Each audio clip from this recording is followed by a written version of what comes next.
जमादार साहब बाबा साईं साहब बता गए कि मर्दी के होने टाइम में होती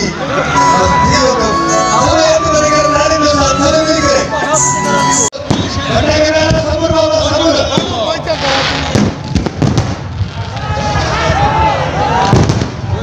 सो जमालो सब कची अचो जमालो हो जमालो डॉक्टर आशीष बोलो बोलो बाबा बाबा मानो पर करायो साईं साईं साईं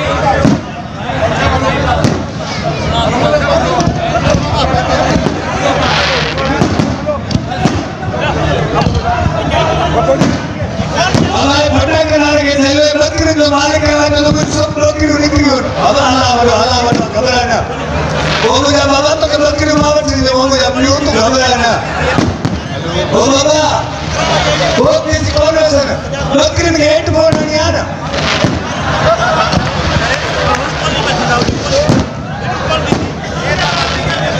ना सबरी दोस्तों के को मैसेज आ का टेंशन न वठो ही फटा का फाड़ का पेया मिनिस्टर साहब इंतजाम करो सजे बात के हेड फोन लगाए हैं वो इंग्लिश करना तो उसे ना टेंशन न वठो हो जमालो हो जमालो हो जमालो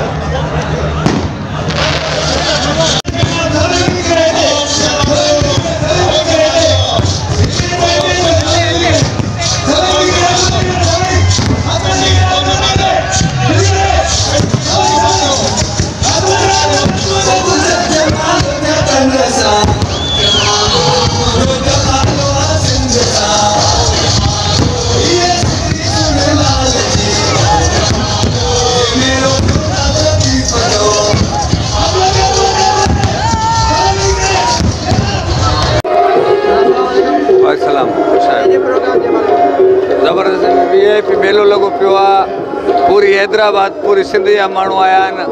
ऐं वॾो ज़बरदस्त फेस्टिवल आहे अहिड़ा थियणु खपनि ऐं वॾी ख़ुशी जहिड़ी ॻाल्हि आहे ज़बरदस्त माहौल आहे मूंखे त मज़ो अचे थो तव्हांखे अचे थो मूंखे त मज़ो अचे थो ऐं ॾाढी सुठी ॻाल्हि आहे हे सिंधी जी सकाफ़त आहे ऐं सिंधी जी सूंहुं आहे उनखे पूरी दुनिया खे ॾेखारणु खपे त सिंध जो टैलेंट ऐं सिंध जो जेको माल आहे ॿकरियूं ढगियूं सोणियूं ऐं सिंध जा उठ ॾाचियूं हे सिंध जो कल्चर आहे ॾाढी सुठी ॻाल्हि आहे आई लव यू मूंखे सभु शयूं पसंदि आहियूं सोणियूं ॿकरियूं सोणा उठ ऐं सुहिणो माल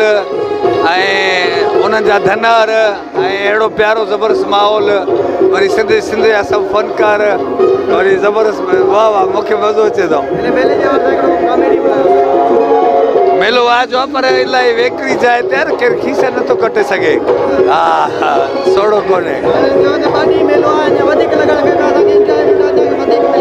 हा मेलो त हाणे सॼी सिंध आयल आहे ऐं हे हफ़्तो लॻणु खपे ताकी पूरी सिंध जो माण्हू अचे परे परे खां अची इंजॉय करे अहिड़ा सिंध में मेला लॻणु खपनि ऐं अहिड़ी सिंध में इंजॉयमेंट हुजे माण्हू वीचारा मायूसी जो शिकार आहिनि अहिड़ी इंजॉयमेंट हुजे किरोना वायरस असां में लॻंदो ई कोन असां पाण किरोना आहियूं हा हा न लॻंदो किरोना हेॾे ईंदो डिॼंदो पाण पहिरें पवंदो मां वञा थो हितां हा किरोना वायरस असांखे लॻंदो ई कोन असांखे पाण खे अॻे किरोला 82-6 सभु वायरस लॻल आहिनि हा अल्लाह रहम कंदो असांजी सिंध खे मौला हिफ्ज़ो अमान में रखंदो मुंहिंजूं दुआऊं आहिनि सभिनी सां गॾु आई लव यू मौला सब्सक्राइब कयो हमारे पंहिंजो चैनल सोच टीवी के बेल आइकन के दबाएं कदें भी न विसारींदा सब्सक्राइब करें आपके अपने चैनल सोच टीवी को और बेल आइकन पर क्लिक करना ना भूलें। Don't forget to subscribe our channel Soch TV and press the bell icon.